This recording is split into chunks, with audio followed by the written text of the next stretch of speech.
a little ESPN, catching up on the baseball score to the MLB network. And then I was also watching Busty Cops 3. Because it's on, I flipped through and that was, let me tell you something. Busty Cops 3, great flip channel. Okay? It is. I'm surprised you went back to baseball. I never quite made it back. No, that was the fear I had. Busty Cops, they're talking to a witness, and then they start taking their... I know. If you haven't seen Busty Cops 1 and 2, can you follow the story? Sure. Oh, absolutely. That's the beauty of Busty Cops. I'll be honest with you, it's a little tough to follow the plot line if you haven't watched 1 and 2, but it was some of the finest acting I've ever seen, and I laughed. I was doing the Leno thing, and they were talking about...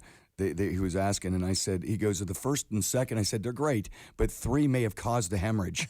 May have. I was surprised how quickly you got back up once you were out of the hospital and on your feet and touring again. Well, here's the thing. A guy has a brain hemorrhage, you think, okay, he needs some time to rest. Right. And you were back up and out the door. And I'm glad you asked that, because here's for me exactly what it was. When I'd already spent about 8 or 9 days in the ICU in San Antonio after the appendectomy. And when I had the brain hemorrhage, I've talked to a lot of people that have had a subarachnoid hemorrhage. It's much different than a brain tumor, and it's much different than having where you have an aneurysm. An aneurysm, they go in and put a coil in, and then it's really touch and go. With the subarachnoid hemorrhage, if you survive, it's much more dangerous in the beginning. If you survive the first night, and then the first 3 days, and then they have like a first day, a 3-day, an 8-day. Yeah. I stayed in ICU for 12 days, and I don't know about anyone else. 12 days in an ICU unit is a lot of time. And they have, it's like this. Are you awake the whole time? No. First 3 days, I don't remember much of it. You know what I mean? And then you wake up, and they've got all this stuff on your legs. They're like pumping your legs, and I tell you, it's a real crash education. But I said, not that there's ever a great time to actually get sick or have a brain hemorrhage. There's no good time for that. No. But it couldn't have come at a worse time in my life because of everything. I already was doing Idol. I already was doing Apprentice. All the stuff that was happening was happening. You know what I mean? Everything was going on with or without me. It didn't matter. And I asked the doctor, and I said, listen, once you get out of the first 12 days, what is the chances of being able to, it all depends how much you want to walk. Like if you have chemical meningitis, which is what you get, it all depends on how hard you want to work at trying to walk and stuff. And I just was one of the, literally, probably about 20% that, besides surviving it, had a recovery that is going to be probably 90 or 95%. Wow. So very few people have a full... Did anyone have, like, backstage passes to the ICU? Like, did fans show up? They did. I'm allowed to come in I'm here. with the band. We sold all access passes right up front. Bret Michaels is our guest, and can we talk music for just a second? Sure. You got a lot of TV stuff going on, of course, but this all started for you as a musician. Right. And let's go way, way back. Very first band that actually had a gig that you were in. That was Laser, and let me explain the ridiculousness of the comedy of errors that is my life. We decided we wanted the AC/DC Lightning Bolt / Kiss Z. It was like an S, so we were Laser, Lazer. Right. Then we had no money for a backdrop like Kiss had, right? So we decided we took one of the old school, I'm going way back, old school bed sheets. You remember they used to make those 3D looking bedspreads that have like a tiger so we had the band Laser with a tiger backdrop. That was our backdrop. And then we went to Chess King where we bought. Love it. Yes. Chess King. Are they even still around anymore?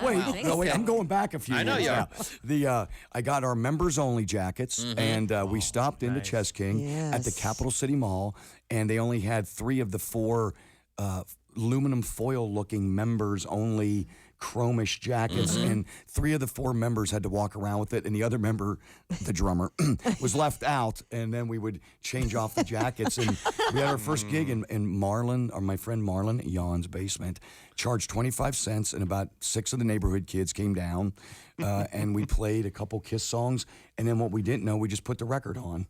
And played along. We played along. Like, we don't know all of this song. We know the beginning of Rock and Roll All Night, and then we referenced the album after that. Look at that. Great. Laser. And may I ask what particular hair configuration was happening for you at that point? It was, again, a combination of awful. We hadn't gotten that far. A combination of awful and what? We hadn't gotten the other part. Yeah, no, it wasn't good. I know Awful that. in rock and There's roll. a picture of me leaning backwards like I'm trying to be. We couldn't decide exactly what we were yet. One was a member member of the Who. You know what I mean? So I got the mic and I'm throwing the Roger Daltrey. One's a member of Kiss, and then we had my sister at one point, which didn't get the members only jacket, played the drums on a Slingerland kit, the old school Slingerland kit. Right. And it was a lot of fun. So your sister's the drummer. Sister was the drummer, Michelle. Yep. No wonder she didn't get the jacket. She didn't get the jacket. We're talking with Bret Michaels. That's his first band. How about first tattoo? Do you mind if I? First tattoo was the Laser. I was hoping plus my chest. The lightning bolt S. The big Z. I knew we were never going to break up. I knew this band's going to be together forever. Forever. Members only above the nipple. This is a guilty pleasure. I'm a huge Laser fan. I have the albums. That is incredible. They sound a lot like Kiss. A lot Amazing. like Kiss. / ACDC. Was the first? I'm serious. What was the first tattoo, and how old were you, and who did you tell? Here we go. First tattoo was was a girl's name where my parents couldn't see it. And that didn't pan out. A lot like Laser. That didn't last forever, ever. Who knew? Yeah. And so then that was my first tattoo. Do you still And have it? yes, Cindy, yes, I covered it up. It's been covered up since. And it started on just as a name. And, because I told her, listen, we're both 14 and we're going to be married forever. Forever. That didn't pan out. So my next one was the poison tattoo on my arm. Yep. That worked out. That panned out pretty good. Yeah, it did. Now, have you gotten any tattoos since your serious illness? No, the only thing I did is I redid my Something to Believe in tattoo, which, if I could tell you this story quickly. Sure. The person who did it was high on cocaine when they did it. This is a true story. The first time. First time. And they're doing my arm, but my friend had just passed away when we wrote the song, and they misspelled believe on my arm. So we're getting it done, and I got I done. before I looked E, down, Except after C. Yeah. Hello. I before E, unless after C. I look down and I go, there's a problem. You misspelled a word on my arm. Hey, man, there's no problem. There's no problem at all. Exactly. It's cool. It's cool. It's cool. And then he was out. He disappeared. I've never seen him again since. And I went back in and I tried to put this vine down through to cover it up. So I finally went back in and just had it touched up a little bit. Yeah. We have a phone call. Hold on, Bob and Tom show. Hey man, it's Donnie Bike. Hey, Donnie. Hang on one second, Donnie. We got a special guest in the studio. Hey, is Hold Brett on. there? He's here. Brett's here, There yeah. you go. Hey, Donnie. Hey, Brett, I'm just passing along a message. Okay. My stepmom, my mom Phyllis, works days at Xanadu. Right. Yes. She said anything you want's on her today. Oh, that's very nice. Is this Mom? Is Mom? She never offers that. And hell, she's met Burt Reynolds before. Oh, wow. Is she? And she can hold her mud around famous people. That's good to know. Then you know what? You for even poisons on it? He's cracking himself. Where'd you come up? Hold her mud. How was that work? How did he get I hold don't your think mud? Donnie's ever done that before. I don't think Donnie's ever. Without you, it ain't poison. Just like Journey with that Puerto Rican from Mexico. I'll say it right to Neil Sean. That's right. But Christy, could you make What? it any more obvious? What? We was just talking at work making fun of you. Why? What are you talking about? Is that Hurricane Earl in your panties? Or you just happy to see him today? Thanks, Donnie. All right, thanks, Yeah. Donnie. Oh, yeah. Thanks very much. Hurricane I'm Earl. glad Fans. Mom can hold her mud, which Mom is good. Phyllis, yeah. And She's a stripper. That's Yeah. very Yeah. important. Which It's is- his stepmom. Yeah. which that's That's important. That is important. And that It is. business Did you is say very. stepmom? That's his stepmom. I love Mom stepmom. Phyllis. Mom Yeah. Phyllis, yeah. There's always been a sexual tension. Yeah, between him and Donnie. Here's a question of total randomness that kind of connects. Go Oh ahead. boy. You've written lots of songs, performed lots of songs. Do you happen to know which song that you've written is the most used in strip clubs? I'm gonna go with I'll have to say "Talk Dirty to Me" or "Unskinny Bob." Yeah, I Yeah. listen. Yeah. Yep. I think they recently showed up on a list that we have. Top Yes. strip club Yes. song. Yes. Yeah, I think you're actually in there, my friend. I think you're. I think both weren't those both. think both of Both them, songs yeah. were at one point. Talk Dirty to Me was the #1 strip club song, and I got that and the Diabetic Citation Award at the same time. It's a great. What you honor. supported diabetes, and you're the best strip club song ever. I'm like, right on.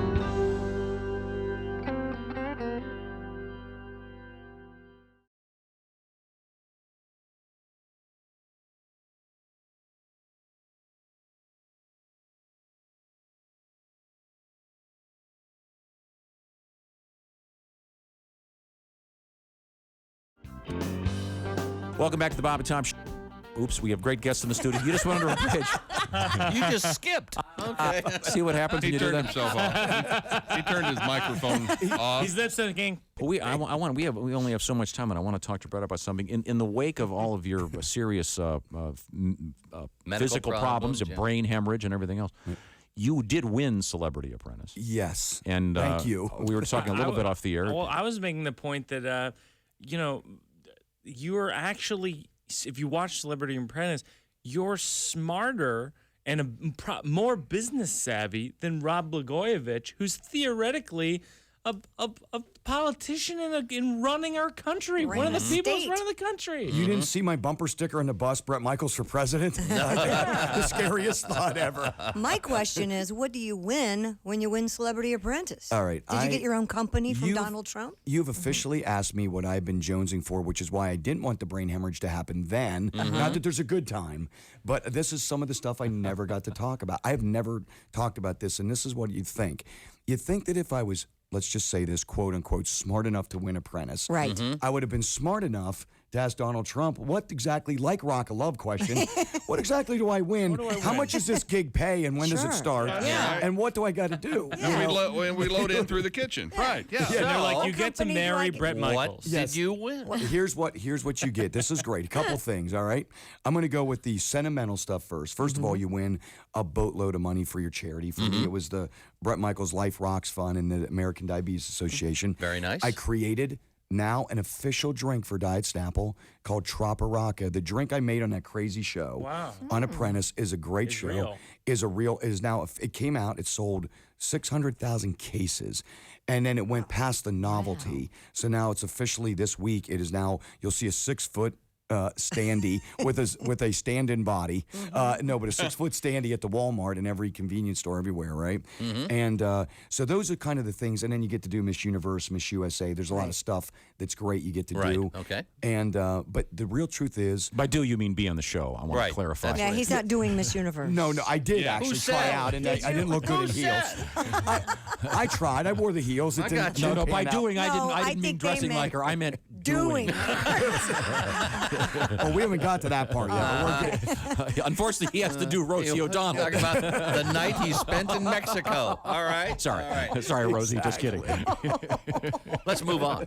all right, but anyway, thank you for. I forgot to ask exactly, so I'll get back. I'll call Donald Trump. I'll give him a call, and I'll say, how much does this gig pay, and when do I start? And what company of yours do I get to run? That's what I'm. And he'll say, Bert. I think when Trump saw me show up, his first thought was, okay, we've got a kill. We've got an easy kill here on the show. We'll get rid of him, then maybe Cyndi Lauper and Sinbad, and then we'll move on with the show.